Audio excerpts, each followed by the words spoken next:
The thing about working triple shifts in Austin, in a place like the Copper Kettle, is that the exhaustion, it becomes a personality trait. It just colors everything you do.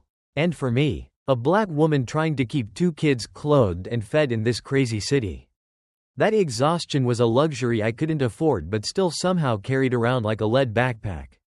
My name's Kyla Jenkins, and 3 months ago, I was walking through life with about $50 in my bank account and a massive problem I couldn't name, couldn't prove, but felt in the absolute pit of my stomach every single night I clocked out.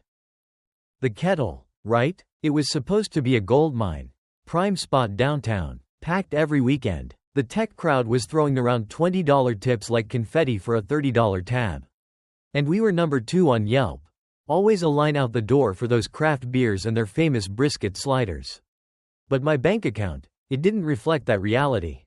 I was routinely putting in 60 hours a week between my 2 jobs, the Kettle at night, and a breakfast shift at some greasy spoon diner, and my paycheck barely covered the gas. Let alone the sitter, let alone the rent. One morning, my 7-year-old daughter, Maya, looked up from her bowl of discount cereal and asked, "Mom, why does Liam always get Lunchables but we just eat the crunchy stuff?" Man, that question, it hits you right where you live. It's not just about ramen. It's about their future. And it was being stolen. Dollar by dollar. The person running the floor at the Kettle was this guy named Sterling Vance. Sharp dresser. Always had some slick story about his vintage Porsche. And a smile that never quite reached his eyes. It was pure polished veneer. Sterling lived for the electronic tip system we used. This sleek little blue LED jar on the bar that beeped with every credit card tip. He was always right there. His fingers dancing over the screen like a concert pianist on a tiny cash register. And I swear, I'd see a $20 tip flash. Then hear that little beep. And just seconds later, when I looked back, the total distribution for the night, it never, ever matched what I knew those tables were spending. It was a gut feeling at first, the kind of paranoia 3 jobs will give you. But when you're doing the math in your head all night, every night, the numbers just start screaming at you. Meanwhile, back at the big house, our owner, a Silicon Valley guy named Warren Hale, was watching his own kind of financial horror show. Warren sold his last company to Facebook for $80 million. So he knew his way around an Excel sheet, right? But the quarterly reports for the Kettle were impossible.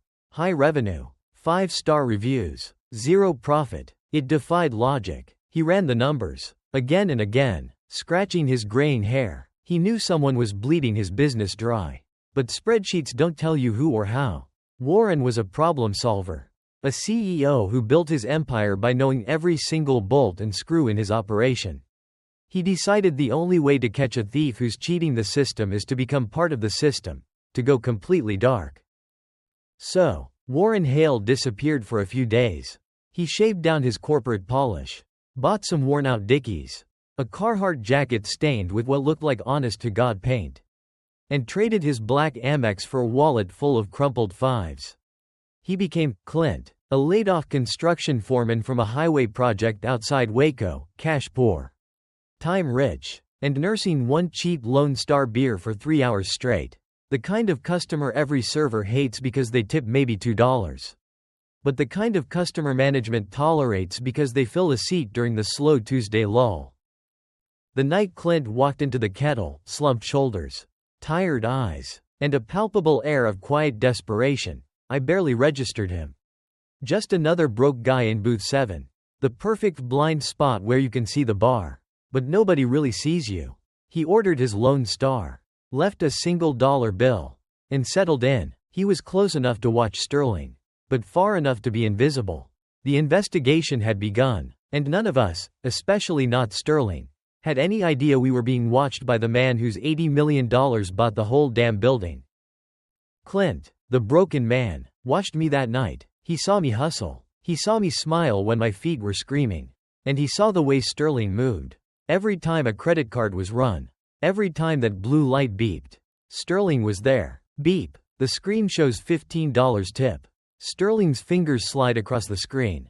A subtle gesture. A manager override code. And the number resets. $10.50 is logged for the restaurant's books. The customer's receipt shows the full $15. Brilliant, simple, and utterly, ruthlessly illegal. It was skimming, a systematic theft happening dozens of times a night. But here's the kicker. The part that made my blood run cold when I later learned the truth. Sterling wasn't just stealing randomly. He was targeting me, specifically. The next few nights, I started seeing the pattern that Clint was recording meticulously. When the other servers, mostly the young, friendly college girls like Tiffany or Brittany, processed a card, Sterling would skim maybe 30%. But when it was one of my tables, the theft would jump to 40, sometimes 50%. He'd also start assigning me the worst customers, the fraternity brothers who snapped their fingers, the entitled tech guys who complained about everything, and notably, the customers who had that certain look, the ones who used coded language. Or worse, just outright disrespect. One Friday, a customer at table 4, an absolute jerk in a blazer, loudly accused me of overcharging him for a bottle of wine he definitely drank. I tried to walk him through the receipt. Calmly, professionally. "Don't you, sir, me," he spat, loud enough for the whole room to hear. "You people always think you know better. I want a different server. Someone who doesn't have an attitude." The whole room went quiet. I felt dozens of eyes on me. Waiting. Sterling, of course, materialized instantly. All practiced charm and false concern, nodding sympathetically to the customer while giving me these loaded, disappointed head shakes. "Kyla," he said, his voice loud enough for the crowd, "I need you to apologize to Mr. Harrison and his family." The words hit me like a slap. I followed the protocol. The customer is always right mantra, but I was shaking inside. I mumbled my apology, the words tasting like ash. Sterling comped the guy's entire meal, personally waited on him, and then, 20 minutes later, called me into his grease-smelling office. "We need to talk about tonight's performance. Kyla," he said, not offering a chair. "That customer spends $500 monthly here. You cost me money with your attitude." He pulled out the schedule, a red pen in his hand, and started making marks. "I'm cutting you from 40 hours to 25. You're off Friday and Saturday nights. Tiffany gets the VIP section. You'll handle lunch shifts and the back tables." My stomach dropped out. Friday and Saturday nights, that was the real money. That was the electricity bill, the school supplies. "Sterling, please, I have rent," I pleaded. He leaned forward, voice dropping to a low, possessive growl. "You should have thought about that before you developed an attitude. Also, a $25 uniform violation fee. Your apron had a stain during the rush. A splash of ketchup from the fry basket. $25. He was crushing me, systematically, financially. "This is my restaurant, Kyla, my rules. You work for me, and you'll work how I tell you. Clear?" I walked back out, feeling every single eye judging me. When I got to my Honda, I counted the singles in my apron, $43 for 8 hours of brutal work. After gas and sitter costs, maybe $20 left. I finally understood the game. Every time I questioned the missing tips, Sterling would somehow find a racist customer to humiliate me with. The more I pushed back, the more my hours and my dignity disappeared. I was trapped. I had bills. I was a black woman who couldn't risk being the angry employee. And he was the smooth-talking manager who controlled everything. Who was going to believe me? Warren Hale. No, James. Let's stick to the real name. Warren Hale walked into the Copper Kettle, clean-shaven, wearing a tailored suit that cost more than Sterling's rent. The hostess didn't recognize the owner she'd never met. "I need to speak with Sterling Vance," Warren said, his voice calm, but with an edge of steel. "Tell him Warren Hale is here." I was wiping down table 12 when I saw the exchange. Sterling emerged from the office, all practiced, slick charm, hand outstretched. "Mr. Hale, sir, I wasn't expecting. I'm so sorry. I've been meaning to call about the Q2 reports." Warren ignored the handshake completely, walking past him to stand right next to the electronic tip jar, the very altar of Sterling's theft. He waited for a break in the chaos, then raised his voice. "Ladies and gentlemen, could I have everyone's attention?" The restaurant slowly fell silent. The silence was thick, electric. Sterling was visibly sweating, his polished veneer cracking. "Sir, Mr. Hale, maybe we should discuss this privately?" Sterling whispered desperately. "No, Sterling, Everyone here deserves to hear this. Warren's voice boomed across the packed dining room. My name is Warren Hale, and I own this restaurant. And Sterling Vance has been stealing from every single employee here for the last 8 months. The murmurs started immediately. Sterling sputtered. That's insane. I don't know what you think you've discovered. Warren didn't argue. He just pulled out his phone, connected it to the restaurant's sound system, and played the recorded audio. Sterling's confident, arrogant voice filled the air. We're taking 60 grand yearly. Kyla's the only one smart enough to notice patterns. But I keep her beaten down, so she can't do anything about it. Gasps ripped through the crowd. Staff members stared, frozen. I stood there by table 12, tears welling up, not of sadness, but of pure, shocking vindication. The shame I'd carried, the doubt, the paranoia, it all lifted in that one chilling voice. Warren didn't stop there. He played the second clip, the one detailing the specific cruelty. That's why I keep her busy with the racist tables. Every time she complains about missing money, I can point to attitude problems. She can't push back without looking like the angry black woman. The crowd's mood shifted immediately from shock to disgust. Phones went up, recording everything. The context. Mr. Hale, you don't understand the context. Sterling tried, sweat dripping down his face. The context. Sterling. Warren cut him off, his voice ice cold, is using bigotry as a weapon against a single mother who was too honest for your crooked system.